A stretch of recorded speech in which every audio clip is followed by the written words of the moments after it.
We are continuing our special series this week on body shaming, and today we are inviting you to join in the conversation right here, right now on Facebook Live. So we want to thank everybody that can join in on the conversation this hour.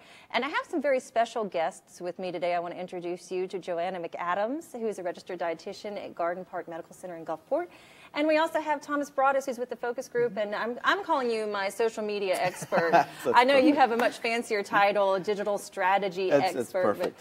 But I thank you both for being here, because this is a conversation that we have started over the weekend and through the week, and we've been looking at different aspects of body shaming, and there's so much to talk about. This is nothing new. I feel like it's been out there. We were just sort of putting a name on it as a society. But to begin the conversation, I want people to get an idea of what it is that you both do for a living. So we're going to start with Joanna. If you can tell us just more about your job and your role at Garden Park. Okay. Well, I've been a clinical dietitian for 20 years, and I've been at Garden Park for about 7 years. My job covers inpatient care and outpatient. Outpatient, we do weight loss surgery at Garden Park, so we deal with a lot of the obese and morbidly obese in preparing them for surgery, but not only just the surgery process, the long-term, the weight loss and keeping the weight off. And we have other programs we offer at Garden Park dealing with weight loss. So that's been a big part of my life with my work. And then, of course, inpatient, most of your health issues these days are related to nutrition and lifestyle. So that carries on into the inpatient part of it, too, for me. So that's been a big part of my life for these last 20 years with my job. And a lot of experience in that department. Well, thank you. And we are going to start the discussion in a minute. And let's go ahead and introduce everybody to Thomas. Thomas, tell us what you do with the focus group. Right. So I'm the director of digital strategy for the focus group, which just means I get to play in a lot of different sandboxes. So I work with clients to figure out how to communicate online. I've been doing that for almost a decade now, not just with the focus group, but also with Mississippi Public Broadcasting, to where I work with PBS and a few other kind of national companies. But what we do is storytelling. We figure out how we reach and talk to different people in different age demos. But the really different aspect of it is the story that comes back, right? So how do we manage that conversation flow, and for clients and for brands, how can we communicate with them and, more importantly, listen to what those clients have to say to us? Okay. It's been great. Yeah, sounds like a fun playing in all those things. It has been. I mean, in fact, 10 years ago, we were planning how do we do this with MySpace and not Facebook. So that's right. I've been doing this for a minute. It's been a little bit of time. You just aged yourself. It's an evolving, it's an evolution. Technology is always changing, and it's changing the way we live, which I think is a crucial part about what we're here to talk about today, because no matter our self-image, good or bad, anything that goes out there on social media or on a digital platform, it puts us really, we're all very vulnerable to something that's out there. But let's talk about self-image. I know that's a lot about what your clients are dealing with when they're coming to you with help. What are they telling you when they're coming to you and they're just starting their process? Yeah. Well, body shaming can come in many forms. It can come from what maybe somebody is told directly to them, or through things like social media, or just self-image problems. People can body shame themselves, and that's what I see a lot with the clients I work with. I have had people as high as 500 pounds getting for weight loss surgery. And of course, it doesn't have to be people that are that heavy. I've dealt with women who are maybe 30 pounds overweight, but society and media have always put this image to them of what they should look like. And you can have the most, successful woman, but when she looks at that number on the scale, it can completely knock out any of her success and completely knock down her self-esteem. So it varies, from whatever size, but especially women tend to look at themselves, and especially that number on the scale, and it can completely wipe out their self-esteem. So working with people, that it has to do with a lot of the behavior part of what I do with my job. And by no means, I'm not a psychologist or anything like that, but the behavior part of making a lifestyle change and maintaining that lifestyle change outside of what you're eating is a big part of dealing with weight and trying to make yourself a healthier person overall. So I do see a lot of the people who have self-esteem issues, and then a lot of times they use food as a coping mechanism. So when they are feeling down and feeling upset about something, they go to food and then they eat, and then that makes them feel even worse because they kind of gave into a weakness, and then it ends up just kind of being a vicious cycle for them. And sometimes, you know, this can last for years, you know, for people in this cycle that they get into. And you know, the pressures of why we feel that pressure to look a certain way or to dress a certain way. I mean, where does that come from? Is it everything that we're just seeing from everything from media to out and about in society or on social media? Well, so let's take that back and look at the popular networks, and let's talk about Instagram for a minute. Yeah. Right? Instagram is very popular, but it's also a very produced social network, which is what kind of gave way to Snapchat for a while. But Instagram was all about lifestyle and how I looked and what I did, and you always wanted to kind of show this really awesome lifestyle that you had. And even by doing that, which the average person, especially we're talking about kids or even young adults, they see that, and they don't realize that it's highly produced, made to sell a product, and whatever may have been in that Insta or that picture was what was used to sell that product. So even from an early age, our kids are exposed to things that look very cool and very lifestyle driven, but are really unattainable for a lot of them because they don't realize what they're looking at as a person that gets paid to sell a product in that way. So even the networks that they're using and the things that they're doing are about, you know, next level. How can I get that brand, or how can I get this? And we've all dealt with it. I remember, I'll date myself again, like when I had to have shoes, and I just bought shoes for the family, it was Reebok pumps, right? You had to have the pumps. That was the only way you could be cool. And now it's just evolved into a different way that it's not only about what you have, but how you look. Do you have the right hair color? Are you buying the right makeup from the right place? Right? Brands were always a big deal, and those brands have always shifted over time.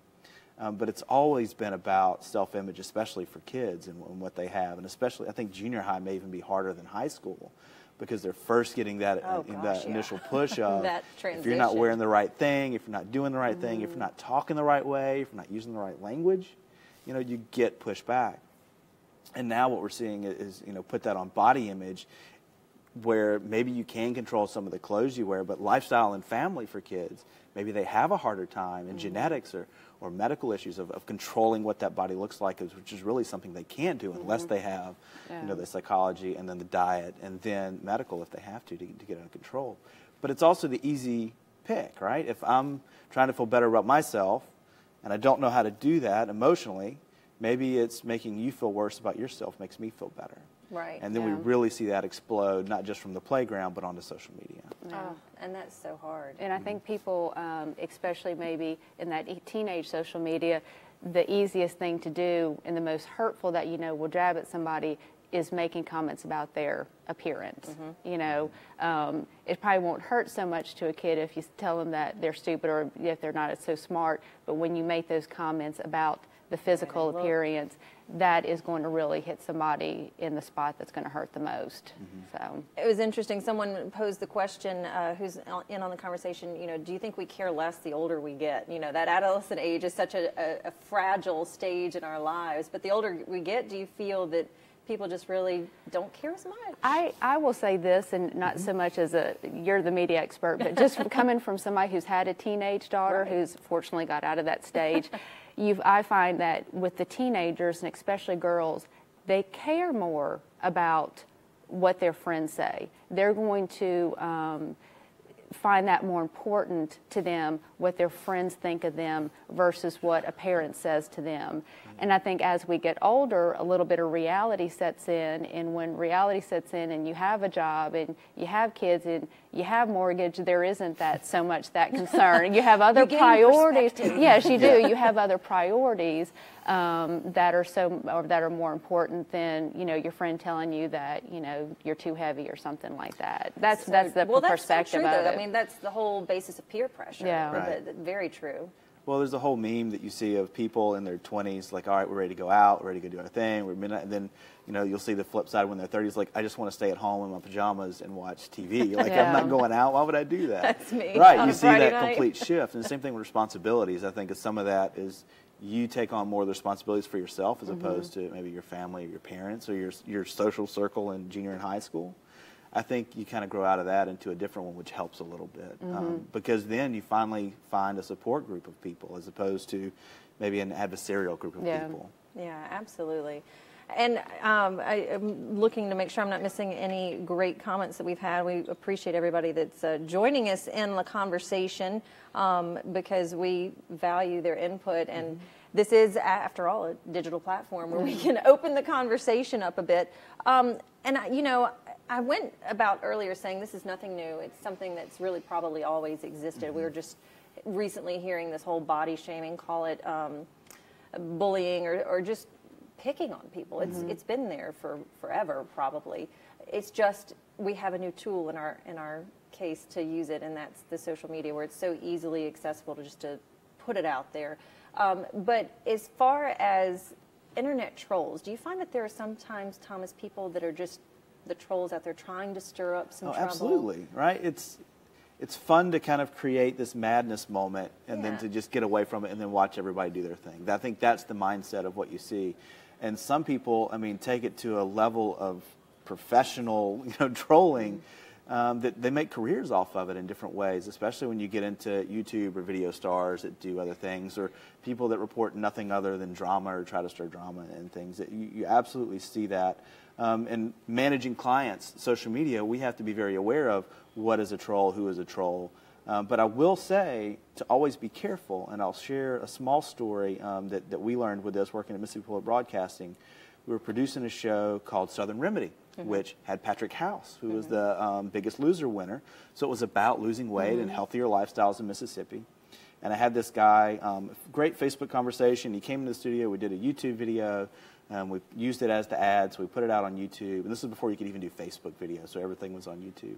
We posted it, and then we started to have this conversation about people saying, oh, this is awesome. We can't wait to see more about Patrick.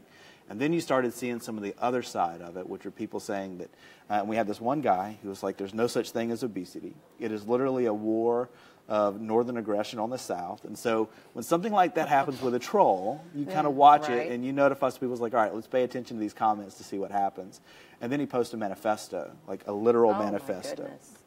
And then he starts getting, really curt with his language, talking to other people. And my policy at that point was, you can say whatever you want about the agency, but I'm not going to let you talk about Megan, who's making a comment in that way. Direct it to us. So I gave him fair warning, and then we deleted the thread because it just was not positive in any way or adding to the conversation. And then you go about your day. Well, I get a call about an hour later from the front desk, and we have like an internal ring system. So I just pick it up. I was like, hey, this is Thomas. He's like, are you? And this starts cursing, like, bleep, bleep, bleep. Are you the guy that deleted all my Facebook stuff? And I'm like, yes. Wow. So I did delete all that stuff. Here's why we did it. And he was belligerent. I was like, I'm not going to have this conversation with you. So I hung up the phone. And then I called the front desk. I was like, what was that? Where did that come from? And it's like, well, he just asked for the guy that ran the Facebook page, and I knew it was you, so I just transferred it. Don't ever do that again. Like now, because you don't know. You just don't know how crazy people are. Well, I think you always have those people out there. Before social media, they didn't have that access to be able just to figure out who you to do that kind of stuff. Because if they sent a letter to the editor probably wasn't going to publish. Right. Like you get those all the time. Sound off, right? Great example. You see that kind of stuff. Now they're calling you. So even with those trolls, and some of them may be trying to stir up trouble, some of them protect yourself, in whatever way that you can, whether that's being just more aware of how people contact you, what phone numbers are available. Search your name on social media, see if any information comes up, like a cell phone number for you or an email address, because those are important to kind of protect yourself. And not to mention all your social platforms. Right. Okay, so we were talking about image a moment ago, and another interesting question as far as, do you think maybe in today's world of social media, are we somehow transferring all of those feelings we had from the junior high halls at school into adulthood? I mean, as adults, we're able to really sort of go back to some of those patterns. I do think so, because you can get on there, and I know you probably know the term, but I know there's this term that it's almost like you're jealous of what you're seeing on social media when you flip through there and you see people traveling or people, living this lifestyle. And I've heard the term for it, but I'm not sure what it is. But I think so, because that where you used to see that clique of friends that maybe you didn't fit into, and you didn't fit into their, perfect little world that you thought that they had. And you see that on social media, and you have, these friends, or a lot of times it's not even friends. I mean, some people have thousands of people Facebook friends, and you know they don't know, but they're looking through that, and you see this, and I think you can get this jealousy of seeing these people maybe traveling or what they look like or this lifestyle they seem to be living, and then that can affect how you feel about yourself. So I think that can, you know, kind of transpire from what maybe happened. That jealousy, it all keeping up with the Joneses, right? Yeah. It's more than just looking at your neighbor. Yeah. Now I'm looking at world. all these people that I may have known in high school. I was like, their life is so fabulous. Why is mine so terrible? And again, it's, you don't know anything about their life other than that brief moment that they took in that picture. What did they do when they got there? How did they get it? But you're absolutely right. And beyond that is, you know, we have this want to see if somebody's really doing that. We want to see them fail, right? That's where the Schadenfreude comes in, to where I want to see a downfall, and then people kind of evolve the situation to where maybe through social I can create that downfall for somebody. Well, too, and then in reality, typically people only post the really good stuff on social media. Of course. You know, I'm not going to put the bad stuff. I'm not going to post my bad hair day or something like that. You know, I mean, so when you look at it, people really are posting, you know, those better parts of their life. They're not posting the, you know, the bad days, the dirty house, the, you know, shortness of time or anything. And, you know, that goes right into where I was wanting to lead into next. Self-confidence plays a huge role in this. And I feel that people are putting the best of themselves out there to help boost their own self-confidence. And self-confidence, I know, is a lot probably that your clients are dealing with. They're trying to improve that self-confidence. And that's one of the things that I wanted to mention, that is so, it's so sad to see when people are trying to make a lifestyle change, who, you know, may be overweight, or the ones that have that, or obese and morbidly obese, and they're so hesitant about doing the things that they need to do, like going to the gym. I've had many of my clients who I say, you know, for these days you can go to gyms pretty cheap, you know, fees, and they're like, I'm embarrassed to go there and have people see me try to do something. And I'm like, you know, you can go to the gym. There's every body size, there's every age group there. And it's sad for me to see people who are so bothered and have such low self-esteem about the way they look, that they're so worried about going to do something that could actually be very helpful for them. And I've had people say, I don't like going places. You know, I don't like going out to eat. I don't like doing things. I don't want to have to figure out what to wear because I don't have anything in my closet that fits me. And they so want to make a lifestyle change and feel better about themselves. But then, like I said, it's just this kind of vicious cycle of the low self-esteem and low self-worth. And then a lot of times, like I said, people go to food. That is what makes them feel comfortable. Food's not going to tell them that they're overweight or tell them anything bad. That is what they use for their comfort. And then, like I said, it's just a vicious cycle. To that point, and maybe Facebook can help us out, because I don't remember her name, but there was a model, and I believe it was a Playboy model, that was in a gym and took a picture of a woman who was in that situation, to where she's out there, she's not super fit, but she's making that effort to get out there and make herself better, to feel more comfortable in her skin, and she gets body shamed by the model.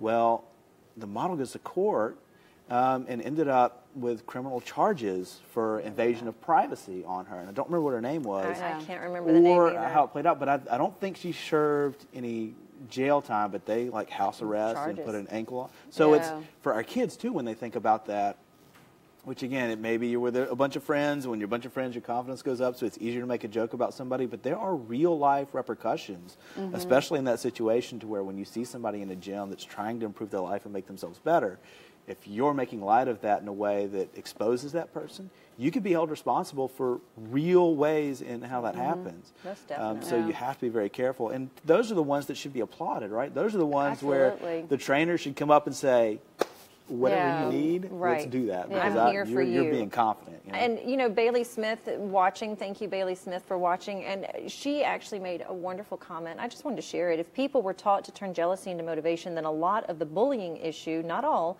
would go away if you turn that jealousy into motivation. And that is so true. And that's, you know, you can apply it to that example in the gym, you know, as far as, I mean, obviously the Playboy model probably wasn't jealous, but she could have turned her feeling of whatever was giving her that instinct into motivation, and just walk over and say, hey, good for you for being here. Yeah. And I think the danger where social comes into play is for people like that are, you know, they count every day how many likes that I get, how many hearts, how many retweets, how many, you know, snaps that I get from people. You know, is it easier to get more reaction when you're belittling somebody else as opposed to lifting them up?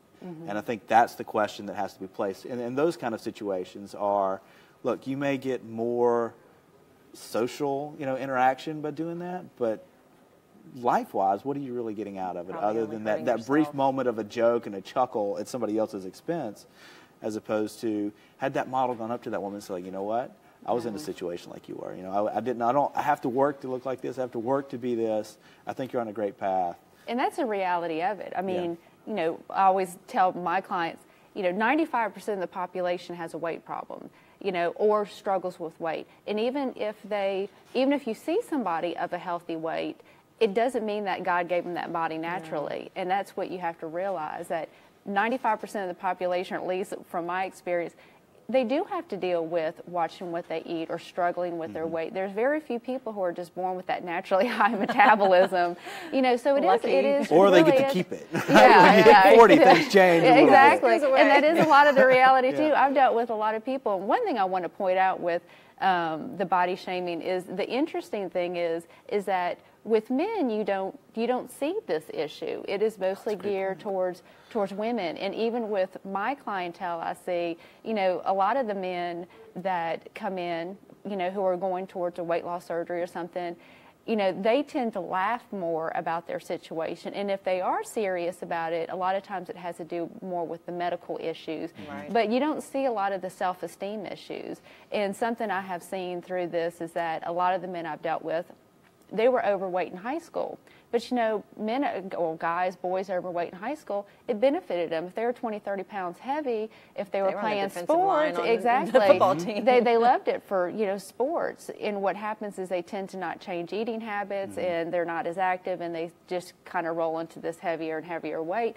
But you don't see those self-image problems. You don't see the body shaming and things like that. With the men, it is interesting to see how prevalent it is with girls and women, whether it's, you know, social media or self-image, that you don't tend to see in men or, you know, boys in high school or anything like that. Well, let's flip that for a moment. Do you ever have a client that's coming to you that may need to gain weight? They're on this, they're too thin. I mean, that's probably an issue that's out there. Sometimes people feel self-conscious because they are too thin, skin and bones. Well, it's not too often, and sadly, if I do see those people, it's usually because of health issues.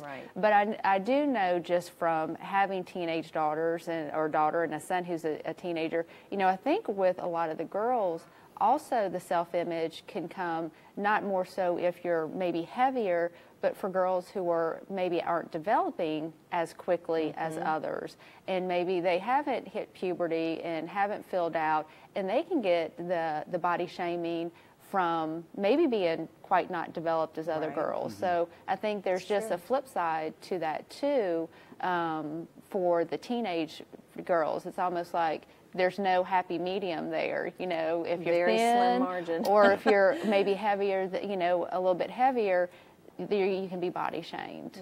So and online there's a whole category of stuff around that, and there's a lot of controversy about, like, Thinspiration blogs and others that are trying to convince people, and mainly girls, young girls, that the thinner you are, the better you are. And to the point to where it becomes an eating disorder in some cases. So you have to be very careful. And it's dangerous. It is. It's absolutely dangerous. It's just as dangerous as being morbidly obese, I think, in those ways. And we see them and treat them kind of differently, I think, in our mind, which says something about our culture maybe. But especially for girls, it's so hard to find that medium. You talked about you had a girl. I've got, you know, a daughter that's going into the 6th grade. So, you know, we're very cognizant about what happens. And even on social, the messages and things that she already gets. She doesn't have a phone. But what my wife gets through her phone for her, you know, we're very aware of and kind of monitor even in that situation. So you never know what's coming in or what way they're going to go. Even when I was younger, dating myself back in the day, you know, girls tend to be more verbal and tend to be a little bit more hurtful with their words than boys are. So 30 plus years ago, when I was younger, you didn't have the social media to also be out there. You know, it was just, if you wanted something nasty to say, you either said it to their face or it got kind of through word of mouth. But now you have this whole other forum of social media that just adds to other ways to get this hatefulness is really dangerous. Well, Snapchat's a very interesting network if we talk about and think about what was created and how it was initially used. So these guys had this really great idea. We're going to create a tool that's going to allow people to share messages between one another that they delete themselves in a matter of seconds. So you can imagine as young people what the perfect use for that came into play for them is I can send you something that I know is going to be deleted shortly, so I don't have to worry about repercussions or what comes out of it. And Snapchat got into trouble because they said, we don't keep any of these images. They literally delete themselves when they go through, which wasn't true. They were actually on servers in other ways. So if somebody wanted to and had enough time and resources, they could access that, and they got into a little bit of trouble, had to change their term of use and tried to grow themselves as a network out of what seemed like this kind of seedy use factor of kids messaging each other with deleting messages. And they've still got some issues to figure out, but where they really kind of took hold was people realized that Instagram and other networks were very polished, to where Snapchat, I wasn't afraid to send you that bad hair day or that really ugly kind of face, and that's where they really kind of started. It was much more natural and much more me as opposed to much more produced, and people found that they could fit other people in their lifestyles on Snapchat to where it was really hard to do on Instagram. I can't be on a boat with 1,000 Rolexes, right? I can't be like flying on a Learjet with the rich kids of Instagram, which is a huge blog, right? So that's where Snap kind of took hold, but they're still trying to find their footing on how many people are going to stay with it, and we're seeing ages kind of grow out of it pretty quickly. But it's a very interesting network in that term. Just a few more comments I can share with you. Ellen Robinson commenting that you don't really necessarily have to go to a gym, when we were talking about the gym membership being more attainable now than ever because they're at such a low price. You can do it at home, mostly using a body as resistance. Miles and miles of beaches. We have a great asset here on the Mississippi Gulf Coast to use. And that is true, and I always encourage my clients. The only time sometimes where gyms come is I have a lot of clients who may not be able to walk distances. They have a lot of joint issues, so the gym is good because they can get in and get on things like a bike and stuff that they might not have accessible. But by all means, I encourage people, and I tell people, if go out and walk 15 minutes in the morning, walk 15 minutes in the afternoon. If you can't do long stretches, and what I really encourage is just find whatever you enjoy, because for a healthy lifestyle, you have to be active, and to continue that activity, you have to enjoy what you're doing. So whatever motivates you to go out and be active, whether it's riding a bike or going to the beach or going to the gym, just find what's going to get you out there on a regular basis. And one thing I did want to comment about, and this is just my personal perspective about the situation and what I have told my clients before, when you have self-image problems, you have to realize that you have to accept the God gave you a certain body type, and you just kind of have to accept that. You have to, if you're overweight but you're being healthy and you're active and you're trying your best to live a healthy lifestyle, you just have to accept that. I mean, sometimes it's just the way things are. Some people will always carry that extra weight, and there's nothing wrong with that. There's nothing wrong with that. But you have to make sure that you are doing those things to be healthy. Having an unhealthy lifestyle, making bad choices with food. When you're younger, you don't see a lot of those health-related issues, but those can creep on you later down the road. And to prevent those things like from diabetes and heart disease, joint problems where you can't walk, those are things that you'd have to be aware of to make that lifestyle change. So it's kind of a balance there, that if you are just a little bit heavier, there's no problem with that, and learning to accept yourself for that. But you want to make sure that however you are living a healthy lifestyle, and that's important, because we want with our health system and health problems and all those things, pretty much most of a good 80% of what I see in the hospitals is health and lifestyle related. When it comes to diabetes and heart problems and all those things, a lot of those factors come from how we lived our lifestyle in our younger years, and when you get to that point, there's no reversing what has happened. Utmost important is the health issue. I feel when it comes to how you're feeling with your body and your body weight. You know, even I have younger children. My children are 8, 6, and 1.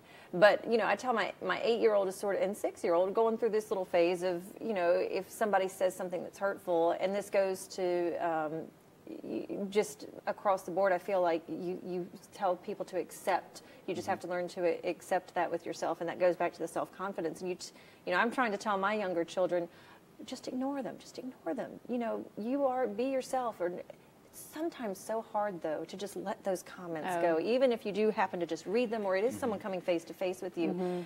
I mean, any advice to that as far as like letting it go? Because it's really hard to block it out. And I guess it really, the core of it, you have to just be very self-confident. And that's hard. That's a gift, right? Yeah. To be very confident in yourself. Because then there's such a thing as being overly confident. Right. There's a spot there, but especially if you don't have the confidence in yourself, you may not have the confidence to go find somebody to help. Or, you know, one of the good things about social is the number of support groups that are out there. You know, the hashtag Love Yourself, and there's hashtags for every type of thing that you could be going through. So if it's body acceptance, if you're looking for specific diets, I mean, there's user groups out there that will embrace you and they'll help you and put you on your best path forward to be the self that you really want to actualize in that. But it's just getting out and doing it. And I think too, as a parent, you always have to make sure, especially with younger children, and just my personal belief, that they're around other children who are going to be good influences with them.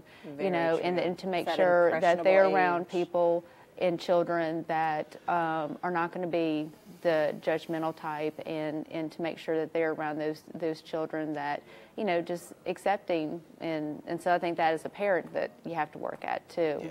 Excellent advice. And, you know, unfortunately, we have Angela Favre who's commenting and said that, unfortunately, her daughter is body shamed at school. And you hate to hear it. She's not fat by any means, but she feels like she is. And she's in 5th grade, and it's some of her friends, she put in quote, that's doing this to her. You hate to hear that, Angela. And now Rachel McIntyre weighing in on the conversation, saying that she was bullied as a child all the way through school, literally had to fight every day to keep from being beat up. I hated going to school because of bullying. It was because I was overweight. Sometimes it was because I was pretty, but now as an adult, I still get picked on. And that's the reality of it. I mean, people are still facing it, and sometimes it carried on through school. But some excellent points that you both have made today. And I appreciate you taking time to weigh in on the conversation. And glad to do it. Thank you. Thank you for having us. Very much. We very much appreciate it. Angela McAdams, for those of you who are just joining us, and Thomas Broadus with the focus group. Angela is with Garden Park as a registered dietitian. Excellent points, wonderful advice, and we encourage everybody to continue the conversation on all of our social media platforms, be it Instagram, Twitter, Facebook, hashtag Love Yourself, hashtag WLOX. And our series on body shaming continues tomorrow night at 10 o'clock. Join Karen Abernathy as she sits down with our chief meteorologist, Carrie Duncan, after Carrie's response to a very hateful email that you, of course, have seen, heard about. That, of course, went across on social media, and we've had a lot of response to that. And Carrie Duncan sits down with Karen Abernathy to share her story. But again, thank you so much for the time today and the strong message of believe in yourself and making those changes. We appreciate it. Thank you. Have a great day.